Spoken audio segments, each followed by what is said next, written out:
Welcome to Her Oklahoma Story. I'm Tara Jones, and this is a time where I get together with women from wherever in Oklahoma who want to share their story. It's always a good thing for us to sit and talk and find out what's going on. We learn something all the time, and you may learn something that you want to try as well, like the woman that we are about to talk to. This lovely woman is Rebecca Kehew, and she is an author, and she has the perfect love story for Valentine's. So I'm excited to find out all about it. Welcome. So glad you're here. Thank you for having me. So first of all, let's talk about you. Tell me where you're from. Tell me something about you. All right. My name is Rebecca, and my married name is Rebecca Gitau Kehew. So I'm Mrs. Rebecca Gitau Kehew. I was born and raised in Kenya. I grew up in Kenya, and I came to America through my husband, who came to study, and then he had left me in Kenya, and then he came back. We got married, and I am a mother of 3 and a grandmother of 2. My son Shalom lives in heaven. We have a ministry under his name called Shalom Vision Outreach. I work as a nurse here at Komachi Hospital, Southwestern now, Memorial Health System now. I work there as a nurse every day. I'm a motivational speaker. I love to pray. I teach people how to pray and to trust the Lord. I write songs, I sing. Oh, my. I love to cook. I open my home everywhere we travel. My husband is U.S. Army chaplain. Everywhere we travel, I open my home for prayers, and people come to my home and teaching people how to pray. And I take people to Kenya to work with us. We have a clinic under Shalom Vision Outreach, a clinic that reaches to the people. We feed children. We provide school fees and all that for this community where I came from. But above all, I love the Lord. That is so exciting. Now, let's just go hang around with Kenya for a little bit, because it has always been my desire to travel to Africa, and I haven't had the opportunity. But, yeah, so tell me, what was it like growing up in Kenya? Growing up in Kenya, I grew up in the village. And as a little girl, I did not like the life that I saw in my village. Life was very, very hard, especially for girls and women, because me and my mom, our roles many times was to go fetch for water, go fetch for firewood, and work in the garden for our food. And so I did not like those kind of jobs. And every time when we go to the garden with my mom, I would tell her, one day, Mom, I will leave you and I'll go to America. And I had no idea where America was. And especially when we went to fetch for water, you put it in a jug like 20 pounds and you put it on your back. It's heavy. And I did not like those jobs. So when I left, I went to high school. I went away from the village to a boarding high school. And then after that, I went to Nairobi to find a job as after high school, and that's where I met my dear Linda, and through the church where I became active, and that's why I met my husband. And then he told me he was leaving to come to the United States of America, and that's where our story starts. But growing up in the village, it was very, very hard. Every morning, you're waking up before you go to school, you're fetching water, you are running to go catch some firewood. Sometimes there is no breakfast. If you had like a cornbread left over, that was going to be your breakfast with a cup of tea. And sometimes you don't have lunch. And our Shalom Vision Outreach, we feed children who cannot afford lunch. We give them a hot meal, and we provided clean water. So you're talking primitive conditions, Yes. and I will say this, and this is something that people do not know about me, but my family from the South, and when my dad went to Vietnam, we went there to live, and I had to chop wood, Yeah. for the I don't stove. know how to I do had to that. draw water Oh, I and didn't know tote that. it back to the Whoa. house. Yes, for bathing, for washing, for whatever. So I understand when you say that. I Oh. totally get it, Wow. and stuff. So that is a lot of work to do. Yes. Were you an only child? No, we are 5 of us. My mom had 5 of us. And the amazing thing, my father, who had a disabled man, I talk about him in my book a little bit in one of the chapters. He was disabled. He lost his leg during fighting for freedom of Kenya. He was a Mau Mau warrior. And my dad taught me that disability is not an inability. And out of that, me and my siblings, we learned to appreciate what we had. If my mom would have maybe like a quarter, a small piece of steak, and she needed to make some stew, she'll cut into small pieces so that every one of us can have maybe 2 or 3 in the stew, and we all can celebrate that at least we had meat maybe once a month or once a year, and but we learned to appreciate little things. But one of the things growing up, we share a lot, whatever little things that we have. Do you find that in America, children tend to be a bit selfish, and people in general? Yes. When I came to America first, I couldn't believe the food that was available. I was like, there's so much food. And when my children started, they are all born here, when I started going to their school, I would see the food that was going in the trash. Oh, yeah. I was like, wow. And all these children in my village that was going hungry. And that really inspired me to start Shalom Vision Outreach so we can feed those children who cannot afford a meal. So even now in your village, is the same thing? People are still in that same situation? Yes. Some are still in that same situation. Shalom Vision Outreach is open for those children who cannot afford.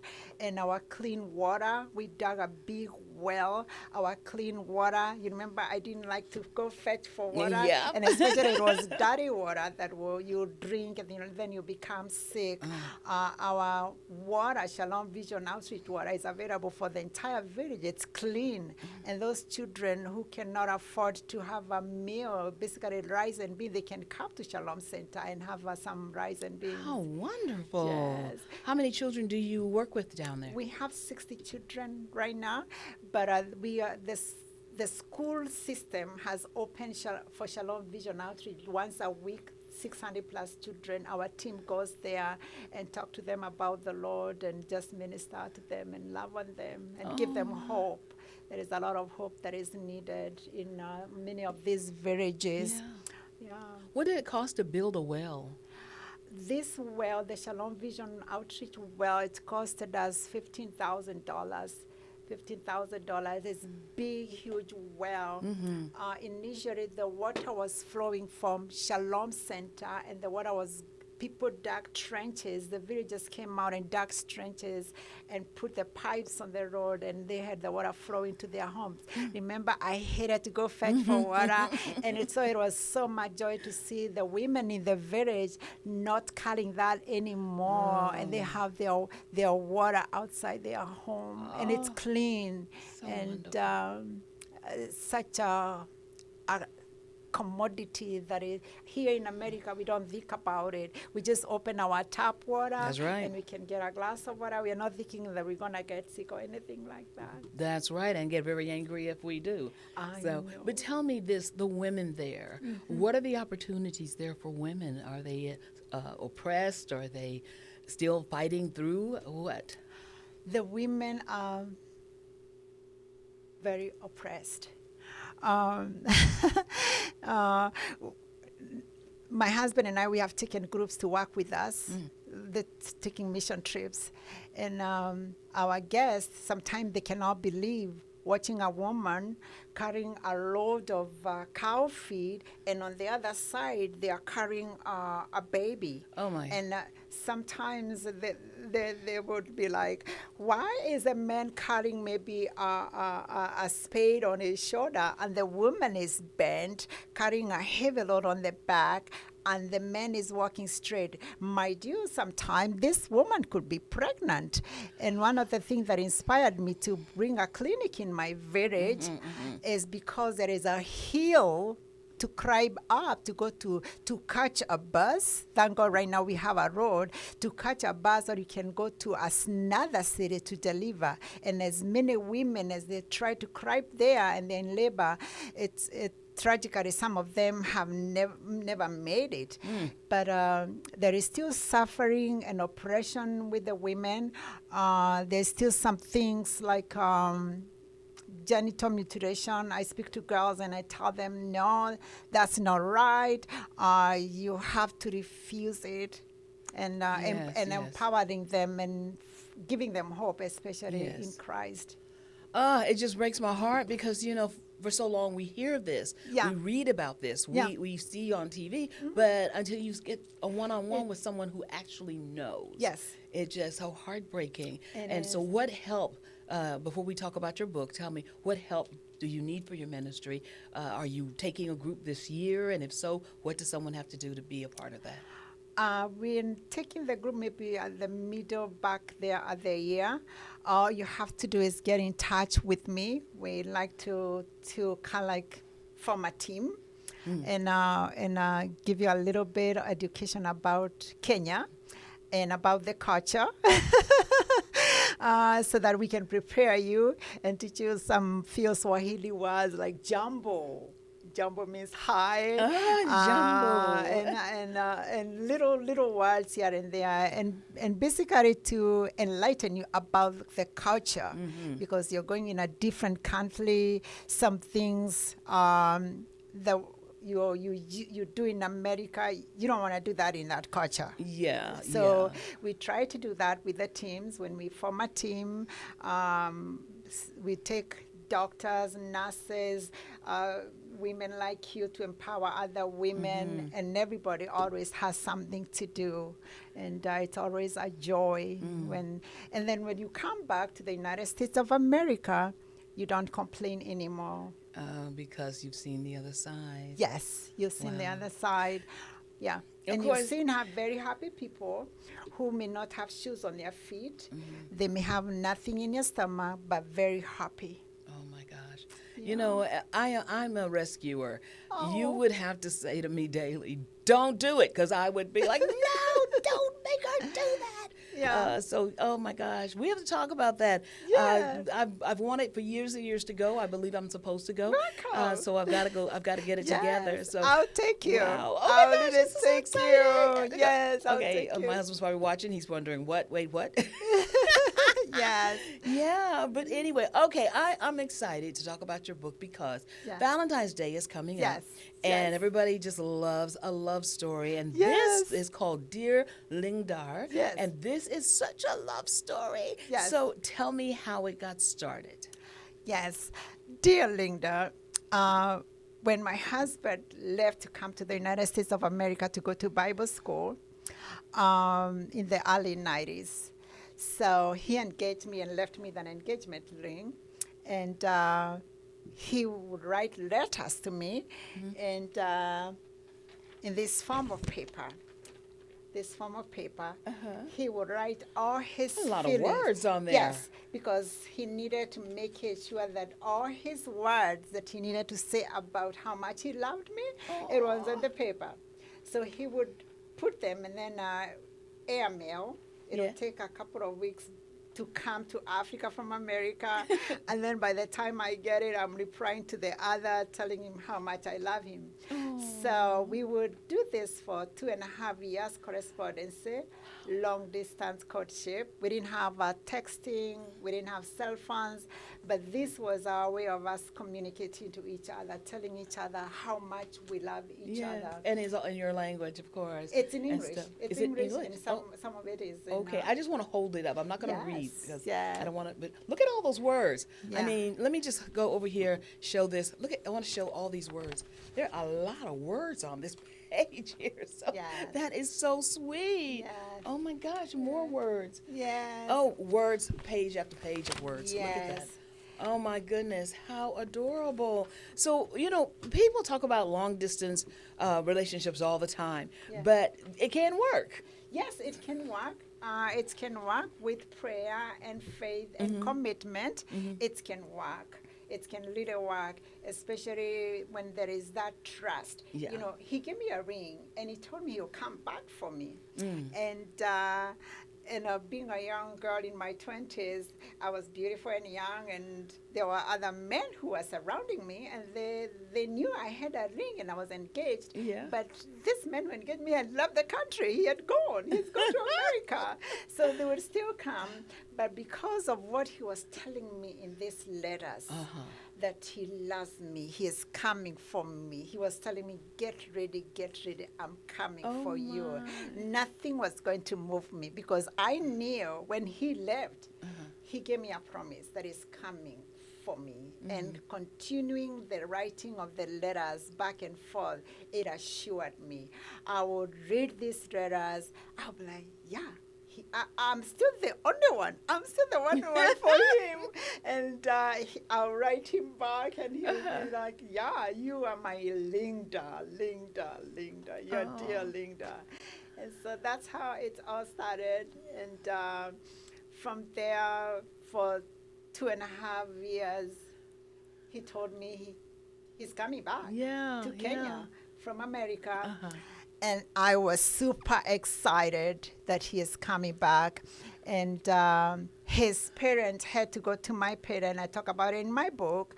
There was a dowry or something? Yes, he had to pay dowry. He had to pay dowry? Yes. And how much? He still pays the dowry. How much is the dowry? As a girl, I'm not supposed to know how much the dowry is. It's the clan. We use a clan system, family system, where the family sits down and decides how much our girl gonna cost. It's not supposed to be like a price, but a price of a woman is more than rubies. So the Bible says so. So it's more an appreciation, but the family sets that up. But I don't know how much my family asked for. Wait. How long have y'all been married? We've been married more than 30 years. And he's still paying the dowry? Yes, he has to finish one more. The next time he goes to Kenya, he's gonna finish. Thank you, darling, dear Linda. He's gonna finish paying for it. Wait a minute. Yes. That's a lot. Yes. I mean, that's a lot. If over 31 years he has not finished it. Yes. It's installment payment. Installment payments. Yes.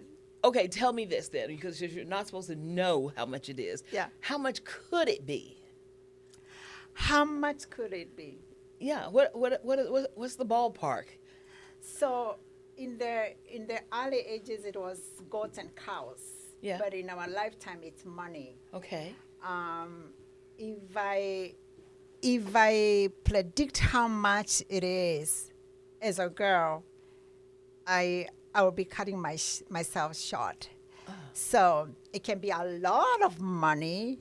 So when we say a lot of money, we're talking $50,000? No, not 50,000. Maybe it depends on the parents. If the parents are not God-fearing and they're looking at their daughter as a property, then they can ask for like 50,000. But if they want their daughter to have a family, right, they negotiate. It's called dowry negotiations, and they set a price.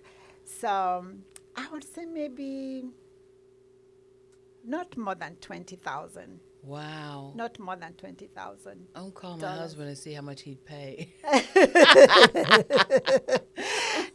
Wow. I mean, even in this time, they're doing that. Yes, it's a very powerful thing to do, the dowry, because now when you get married, you don't want. I don't want my parent to be paying back the dowry because we are parting. They'd have to pay it back. Yes, you don't want to. Oh. You don't want to be doing that. I didn't know So that. you fight for the marriage. You fight for the marriage, and the caveat on that is you also don't want a woman staying in marriage that is they're being abused. But you being a God-fearing woman, you pray, and marrying a God-fearing man, you pray that this marriage remains. And that's what was happening in our love letters. We would write scriptures, we would say prayers, we would fast, that God will use our lives as a couple and as a marriage couple. Well, yeah. I mean, when you're talking about how you met and he's sending you letters and making you promises and telling you how much he loves you, and you're responding to that in 2.5 years. I mean, let me think. Kind of sounds like the Bible to me. Yes. You yes, know, because that's what happens when we look at that. Those letters tell us how much we're loved. Yes. Yes, and when I found the letters, my husband is U.S. Army chaplain. We were about to move from one station to the other, and he hands me this bag, and he handed it to me. And I sat down in my living room, and I started reading the letters. Mind you, this is after He kept the letters. That he kept them. hold it up a little bit He so everybody. kept them in a bag like Oh. this, and he handed it to me, and I started reading them.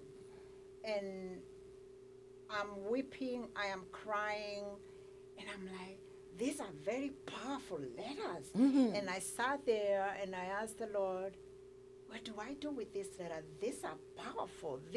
I need to do something. And I had the Lord tell me, I need to put them in a book. And so let's see the book. In a book. Aww. Because there is a time that is coming that this story will be inspiring the church, the bride of Christ, for the return of the Lord. Because we have our love letters written in the Bible for us from the Lord. And so when I wrote it, I have been inspiring those who know the Lord and those who don't know the Lord, that he really loves us so much. My husband is continue to pay dowry.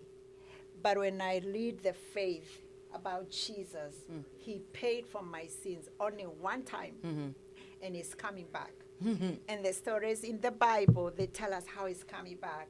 And as a bride that was getting ready, when I speak many times, I wear a white bridle and a crown and presenting the message of the bride. And I was getting ready for him. Every instruction he was giving me, I was following the instructions of my groom to be. I was literally following them, and I was checking often what the letters were saying, because he was very far away. I was checking often what he was saying, and I would see saying, I love you. I am praying for you. I am committed for you. Be strengthened. And that will give me hope that this man, his mind, his soul, his spirit is still committed to me. Right. And then I'll reciprocate and I'll say, yes, dear Linda, I love you. I am waiting for you. I have not found any other man. Only Jesus comes first. So tell me this. It got closer and closer to his coming back. Yes. And then at some point he sent you a date and said, I'm coming on this date and all. And so tell me about it when he got there, when he got off the plane. Tell me about that moment. Oh, that moment was heavenly. He has come when he arrived to Jomo Kenyatta International Airport. I had friends and families to welcome my groom. He had come. He had come for me. Yes. He had kept his word. Yes. And he had come. And as a bride, I had done everything he was asking me to do, Tell me, like what? like getting the maids ready, making sure we have a venue for the wedding, Yeah. making sure that I was coordinating with my bishop, Dr. Armstrong Chege, to pay my dowry, making sure that all my families and his families are all in agreement and they have all met. So I was making sure that anything he was supposed to do, because culturally the man is the one who is supposed to carrying all those assignments. Right. But in our case, I was a bride Right. that was being assigned by a bridegroom to Yes. be. To have that authority to take care Yes, of he those had things. given me the authority to carry the mandate of the bridegroom. And from the letters, the only thing I had is these letters, the letters from my Right. husband. Right. And as I was writing the books, many times I would say, yeah, as a bride of Christ and as a church, we have been given the mandate in the BIBLE and that he is coming. And the day that he's coming, it's going to be glorious. My day, when he came, I want you to look at this picture. This is the day of the wedding. When he came for me, I came out of a mud house. That's my parents' house. Oh my goodness. We're going to make sure Yeah. to get this so that everybody can see. You cannot tell, but this is amazing. Yes. So I came out of mud house, and when I was getting prepared, there was no lighting. It's a mud house. That's a mud house. You can see my mom and Yes. dad. And I was in a I bridal see. dress, Oh and I my. came out.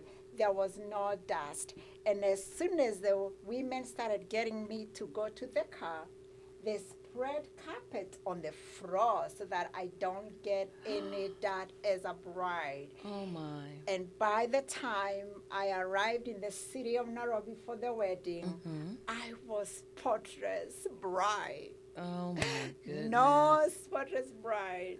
And I do believe that's how Jesus is coming for a bride that has no blemish, no These spot. pictures are just amazing. Thank you. Do you have the pictures at the altar? Do they take pictures at the altar? Yes, yes. My That's- goodness, we're gonna take pictures and put this up so that everybody can see them, because this is just really something. And the fact that, as you said, you came out of a mud house, Yes, and, yes. and then there's just dirt everywhere, and Yes. they took care Yes. to keep the ground covered. Yes. Oh, that is My- just precious. And my wedding dress did not even have any dust in it.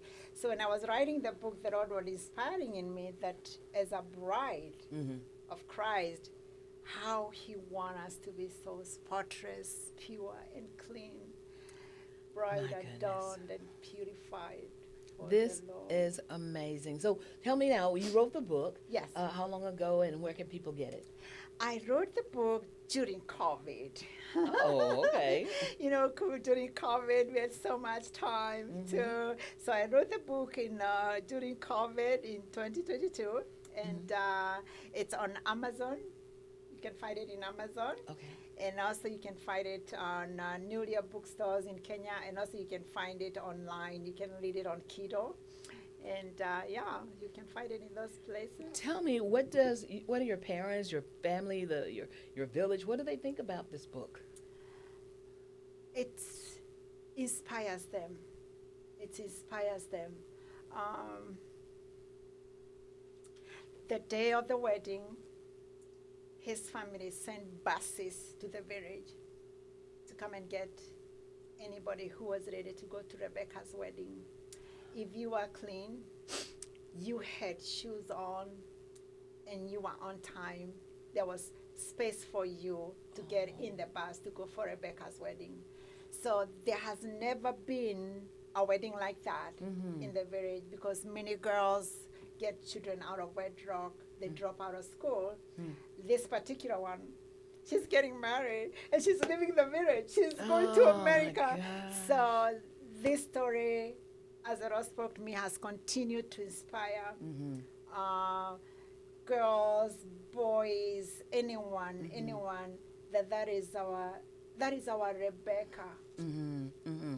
And I'm that is so humbled. wonderful. We never know what's going to inspire somebody, but when you can see the fruit, when you Yes. can see the fruit, it makes such a difference. Yes. And across the waters and everything. This is Yes. so exciting, and I'm so glad you called me and Yes. stuff. This is Rebecca Kehew, Yes. and she is the author of Dear Lingdar. Now, is Lingdar his name So or his Lind- pet name? Linda is our pet name. Ah. So when we would write, my grandpa used to call me Daddy. My grandpa, I'm named after my grandfather Uh-huh. on the side of my mom. So she used to call me Daddy, meaning darling. Uh-huh. So when we started loving each other, we started calling darling each other darling. Uh. And so then when we started writing letters, we would say Linda. We turned darling into Linda. Ah. And so one day our children was, what are we going to call this book? And they look at the letters, and so the common theme was Linda. So Oh. that's how we came up with the name Dear How Linda. wonderful. This is so good. Now, have you had a book signing, local book signing? We'll be doing one When? on the 13th of February. In time for Valentine's. Yes, I'll be doing one. It's Lev Coffee Shop here in Elgin. I'll be doing a book signing there Okay. on 13th at 8 o'clock. Come get your coffee and I'll sign you a copy of your own. Fantastic. The book is Dear Lingdar, and it Yes. is by Rebecca Kehew, and it is a love story. I mean, you know what? We all love a good love story, and hopefully somebody will want to turn this into some kind of a movie or something. I would love to do that. Wouldn't that be fun? Yes. So, otherwise, tell me this. Yeah. In all, whether you're Kenya or America, Mm-hmm. how has sisterhood played a part in your life? I like to ask all the ladies this. It has to be there. Like you see, like the way I came, I brought one of my sisters here. Uh-huh. Because these journeys, our successes is not alone.